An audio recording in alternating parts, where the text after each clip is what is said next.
The following talk was given at Mile High Church in Lakewood, Colorado. Please visit our website at milehighchurch.org. So the title of my talk this morning is The Power of Hope.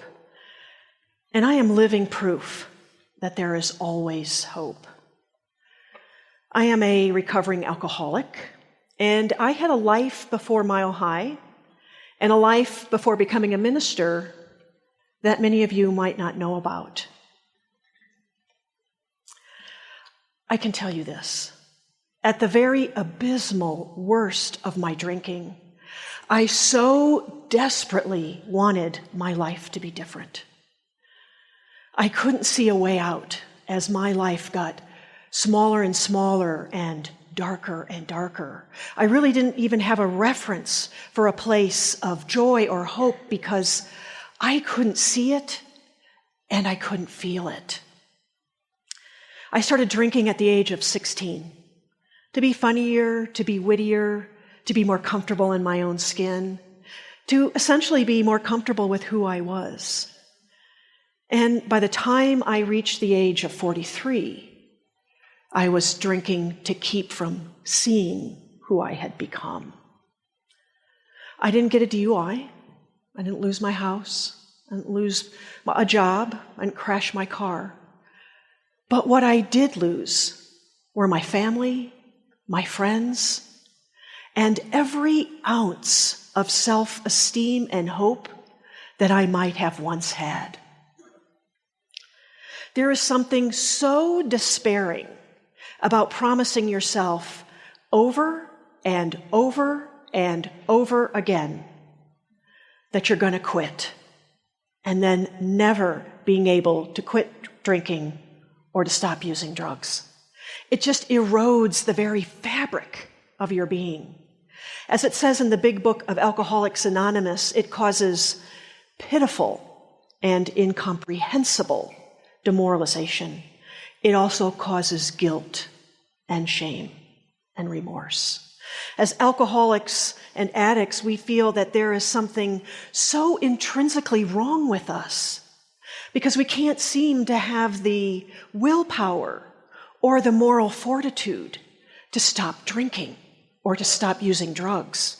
The destruction that we seem to cause all around us is an absolute mirror and reflection of the destruction that we are causing within us. One night, I found myself on my bedroom floor sobbing. I felt so alone as I had the phone in one hand and the phone book in the other, desperately looking up the number for Alcoholics Anonymous. I didn't know what to do, but I knew I needed to do something. I had hit rock bottom, and I knew that if I didn't do something, that I was going to end up drinking myself to death. I knew that my body could not sustain the amount of alcohol that I was pouring into it on a daily basis, nor could it sustain the nightly blackouts I was having every single night for 8 months. So how did I begin to see hope? I can tell you from the bottom of that pit that it seems impossible. And yet, here I stand, having come out on the other side of this disease, living a life of tremendous joy and happiness today. Now, we might not have all been down the path of addiction, but I think all of us have been in places in our life where we yearned for more, for a solution, for hope to move us beyond a challenge or a transition or a crisis in our life. So this morning, I want to talk about the power of hope, whether you are currently experiencing an addiction of any kind, whether you love somebody who is in the throes of addiction, or whether you're simply facing a challenge in your life. I want to share with you a few of the things that I have found on this journey that have fostered hope. The first is the courage to surrender and ask for help. It takes so much courage to get beyond addiction.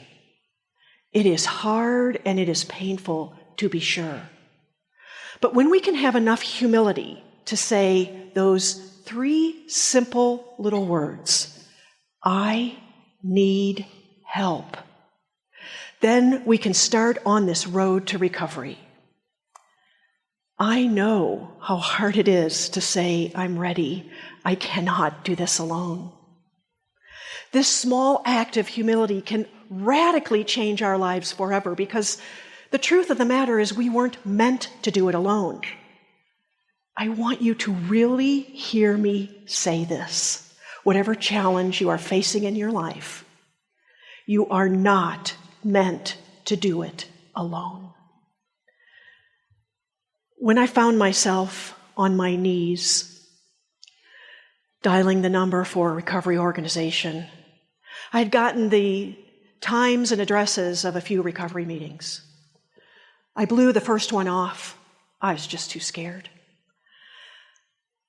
But I had gotten myself into this place, this limbo of a place where I couldn't drink and I couldn't not drink. And I literally thought I was going insane. So it was on a Monday night that I found myself in a Lutheran church in Littleton, wandering around the school of that church looking for a recovery meeting. And there was a teacher who had stayed late that evening getting her classroom ready for the next day. And she heard me wandering around out in the hall, and she came out and asked me if I needed help. I flushed deep red with shame and embarrassment as I mumbled something about looking for a recovery meeting. And here's the interesting thing. Instead of giving me directions, she literally, gently took me by the arm, walked me down the hall, down the stairs, to the basement, and into that recovery room. I was like a deer in the headlights, and when I turned around, she had gone. Right before she found me, I had almost convinced myself, this is not for me, I'm not going to do it, I don't want to go to a meeting, I can't do this, it's too hard, I'm too ashamed. I was just about ready to go home. And had I gone home, I have no doubt I would have started drinking again, and had I started drinking again, I have no doubt I would not be here today. I don't know who this woman was. I don't know her name. But I know that she was one of my angels that evening, and on some level, she saved my life. I had to be willing to surrender and have the courage to say, I'm looking for a recovery meeting because I need help.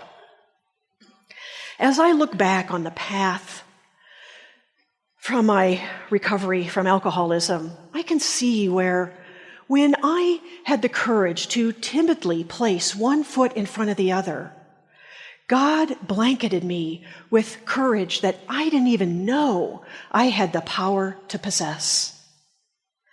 As I began to surrender into the process of recovery, I started developing tools for living.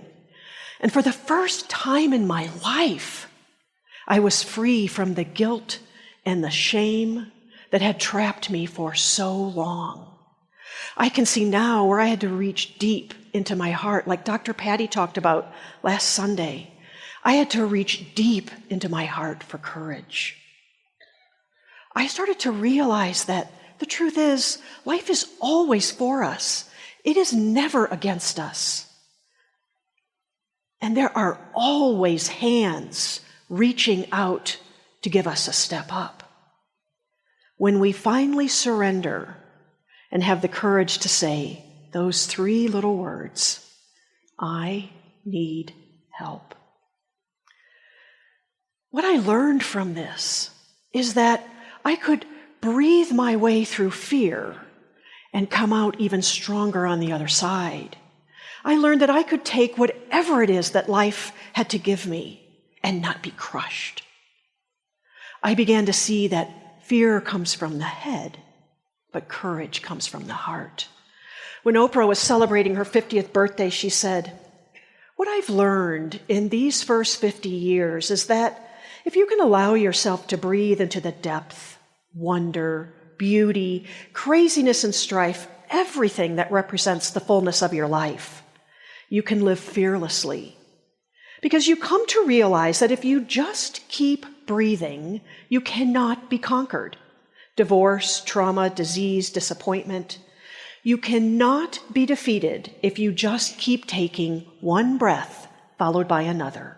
I've seen this many times in my own life and 1,000 times over in the lives of others. Surrendering is all about coming to the realization that there is a life so much larger than the little me. I had to come to an understanding of God or a higher power, and that was no easy task for someone who did not believe in anything outside of herself. I would say that I was probably an agnostic. I had no use for God, no use for religion, no use for church. I didn't want to have anything to do with any of it. I grew up in Japan, and I can remember having a very numinous experience as a little girl. I was probably 9 or 10 years old, and a family friend dressed me up in traditional Japanese kimono, and along with her daughter of the same age, took us to a Shinto temple. Now, I'd been to many, many temples in Japan, but never like this. And she taught me how to clap my hands, light the incense, bow my head. And it was a very seminal moment for me, because there, amongst the smell of the incense and the chanting of the monks and the thundering boom of the big drums, for the first time in my life, I had a tangible presence, a feeling of the power and presence of God. It felt real to me. And as an adult, as I spiraled into alcoholism, I lost any connection to that. I lost any connection to that feeling and that connection that I had as a little girl. I was about 3 months sober. I had just met my wife, Tracy. And I had this huge hole deep inside of me. I knew I needed to get this God thing if I was going to stay sober. And so Tracy invited me to go to church with her. I was completely and totally resistant. And I had countless reasons why this was not a good idea for me. But she persisted, and I acquiesced. And so it was on a Sunday morning that I found myself here at Mile High Church, over in the auditorium before this beautiful sanctuary was built. I sat in the back row, on the end, 1 foot in the aisle, and I thought, if that Dr. Roger guy gets too preachy, I am out the door. And here's what happened. As I sat crying through that first service, I realized I had come home. I realized I had come home to that same feeling I had in that Shinto temple so many years ago, that it was here at Mile High Church that God became tangible to me once again. And it was here, through all of you, that I began to feel and see the power and presence of the divine. I began to realize that the effort required to stay sober wasn't about white-knuckling it or forcing it, but about surrendering to a power greater than myself to enter into a partnership of divine grace. If you had told me that Sunday that 17 years later, I would be standing here as an associate minister of Mile High Church, I would have never, ever believed it.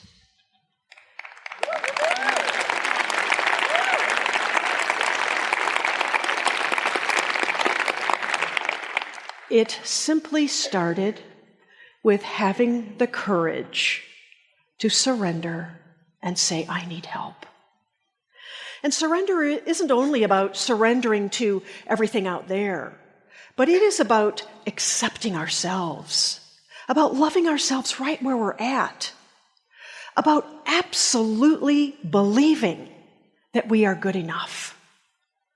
Because the truth is, how can we not be? We are these amazing and beautiful out-picturings and expressions of the divine. We are so uniquely and beautifully and wonderfully made in the image of God. Our founder, Ernest Holmes, in the Science of Mind textbook says, never limit your view of life by any past experience. The illusion is in the way in which we look at things. We have looked at poverty, degradation, and misery until they have assumed gigantic proportions. Now we just look at harmony, happiness, plenty, prosperity, peace, and right action until they appear. This is good news not only for those of us in recovery, but really for all of us, to know that we can move beyond our past, that we can surrender into the flow of life, that we can change our thinking and change our life. And this moves us into a greater experience of hope.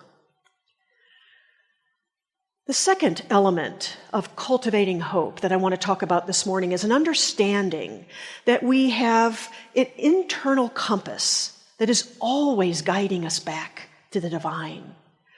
We cultivate hope by just letting go and allowing ourselves to be a part of this larger life. We don't have to figure it all out. We don't have to figure out what our place on this planet is or what our grand plan in life is with our human minds. We have this creative spark and wisdom that always exists within the very center of us. The migratory pattern of the monarch butterfly is a great example of this. This amazing migration journey captured the imagination of a Canadian boy named Fred Urquhart, who spent nearly 40 years as a zoology professor trying to understand how the monarchs migrated and where exactly the millions of monarchs spent the winter. Nobody had been able to figure this out. He came up with pressure adhesive labels, and people, volunteers all over the country, would tag butterflies with these pressure adhesive labels, and then when they found butterflies, they would report back to Urquhart, who tracked them on a map in his office with push pins. This was obviously before computers and barcodes. After 40 years of this, on January 9th, 1975, Urquhart got a call from a volunteer in Mexico City who'd been scouring the countryside on his motorcycle to help out Urquhart. And he had heard about swarming butterflies up in the mountains in central Mexico. In 1976, Fred and his wife Nora traveled to Mexico, where they negotiated steep roads to a village, crested a hill at 10,000 feet in the Sierra Madre Mountains, and this is what they saw. Suddenly, they found themselves surrounded by millions and millions of monarch butterflies. This is what Fred Urquhart said about the experience. Unbelievable. What a glorious, incredible sight. I had waited decades for this moment. We had come at last to the long-sought, overwintering place of the eastern population of the monarch butterfly. And here's another photo of him in that moment. He goes on to explain, while we stared in wonder A pine branch 3 inches thick broke under its burden of languid butterflies and crashed to the earth, spilling its living cargo. I stooped to examine the mass of dislodged monarchs. There, to my amazement, was one bearing a white tag. By incredible chance, I had stumbled on a butterfly tagged by one Jim Gilbert, far away in Chaska, Minnesota. Urquhart had finally cracked the code of the monarch migration. What is astounding about this story is that this entire seasonal migration happens over 3 generations. The monarch butterfly makes one of the longest migrations on Earth, and it does so with pinpoint accuracy to a single mountaintop in Mexico without ever having flown the route before. The monarchs start from that very small mountaintop in central Mexico. They fly to Texas, where they feast on milkweed and lay eggs. Those eggs end up as the 2nd generation butterfly that then flies to the northern part of the U.S., and they lay eggs. Those 3rd generation butterflies that emerge from the chrysalis in late summer somehow have the instinct to fly 3,000 miles to a sunny ancestral haven in Mexico that amazingly they have never been to.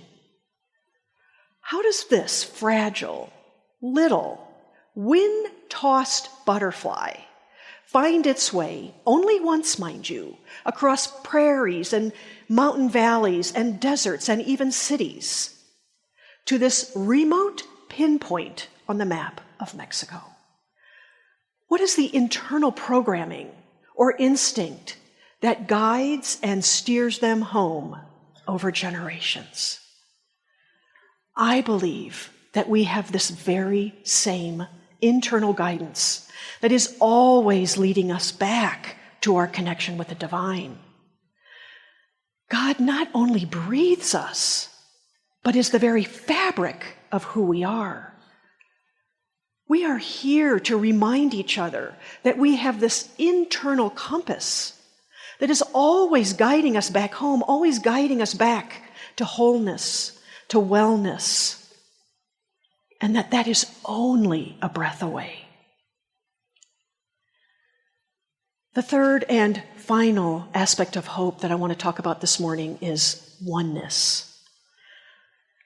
I want to share with you an extraordinary experience that I had 16 years ago that really illustrates how seeing oneness in all of life can absolutely transform us.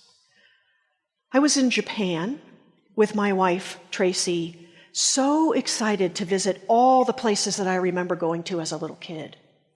One day we went to Meiji Shrine in Tokyo, and I can remember going there many, many times as a child. It was a very quiet morning. We were among only a handful of visitors to the shrine. Now, I'd been in a bit of a funk that day.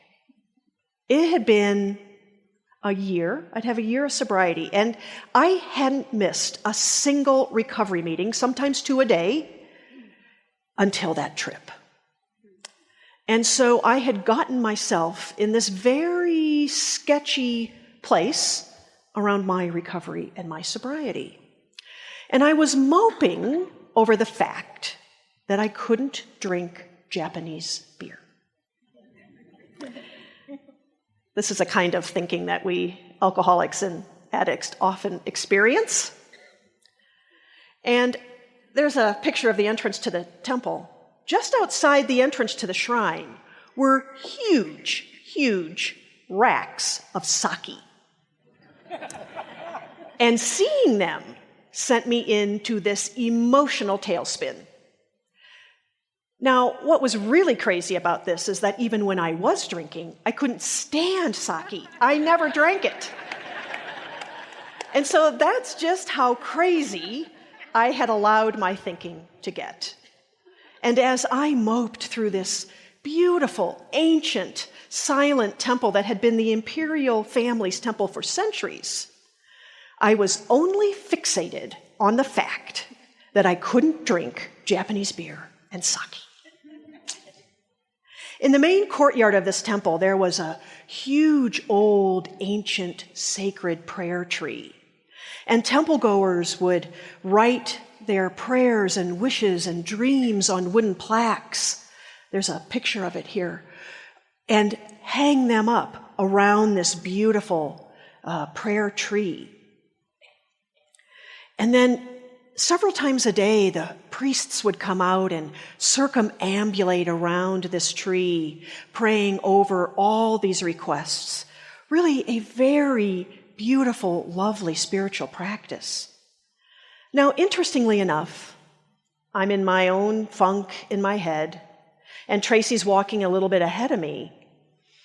And as we approach this tree, she says, "Hey, Carol, come and look at this one." There are thousands and thousands of prayer plaques on this tree, most of them written in Japanese, only a handful in other languages. And as I moved forward to read the one that she stood in front of, I saw that it was one of the few in English. And I got goosebumps as I started to read it. Here's a picture of it. "I wish I continue to stay sober in this life, and hope all AAs do too. One day at a time. Neil H., Dublin, Ireland."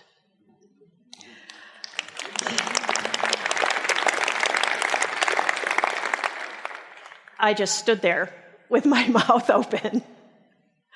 And I realized in that moment how connected we all are in our oneness.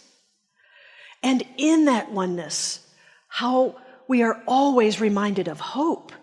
And as I stood there, I had an overwhelming sense of the connectivity of all life. And I was amazed that I was a part of it and that I hadn't killed myself drinking.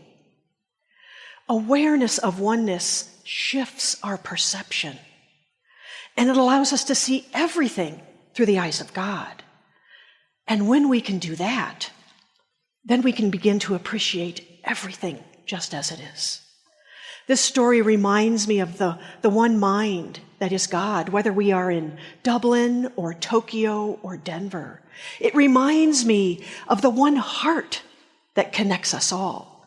That's really what oneness means to me. At the heart of our New Thought teaching is this principle that our hearts and our minds are connected to a divine power, and that gives creative authority to our thoughts. This is the birth of hope. In recovery, I learned that I have the power to create the world I want to see and the world I want to be in, and it starts with me. When we can be willing to look beyond our limited thinking, we can shed old patterns that don't support our spiritual growth. We can shift our perception to see the world anew from a different perspective. We can set powerful new intentions for our lives that connect us to all that is and move us into a powerful experience of hope. I want to end with a beautiful story by Anne Lamott. She says, "I heard something last week from a sober friend that almost completely captures my understanding of goodness in life, a story that has been medicine for my worried soul. Carolyn stopped drinking at the age of 40 with zero interest or belief in any kind of higher power to whom she might have been able to turn when cravings overcame her. But after a year of white-knuckle sobriety, contemptuous of a higher power, hanging on through willpower, she one day heard and then found a frog in her shower. She lifted it and gently carried it in her cupped hands through the house. She could feel and, of course, imagine its terror. She took it out to the garden, where there was a moist patch of earth over near the blackberries, and set it down. It sat stock still for a bit, and then it hopped away into the bushes. She said, "My name is Carolyn. I'm that frog Anne Lamott said, I am too, and I'm also a big helper. When I have felt most isolated and lost, I have always ended up being carried back to the garden in people's good hands to where I needed to be, afraid and not breathing for much of the way. And I have helped carry scared people the best I could.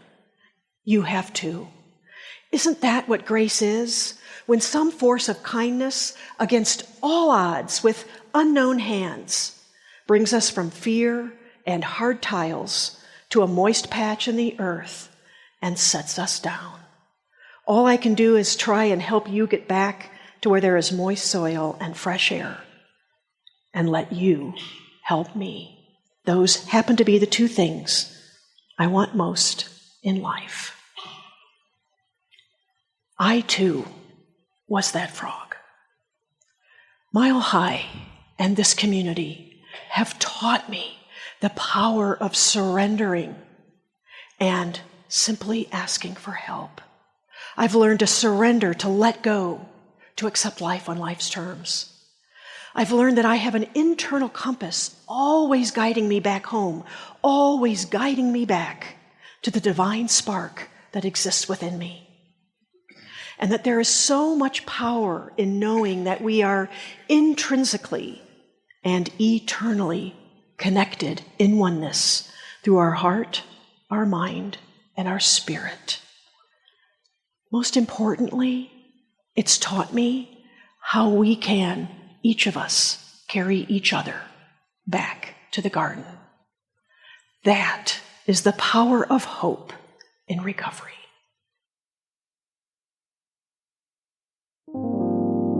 Thank you for listening to the Mile High Church podcast. This podcast is made possible by the generous contributions from listeners like you. If you'd like to make a donation, text 720-230-1404 or visit us at milehighchurch.org.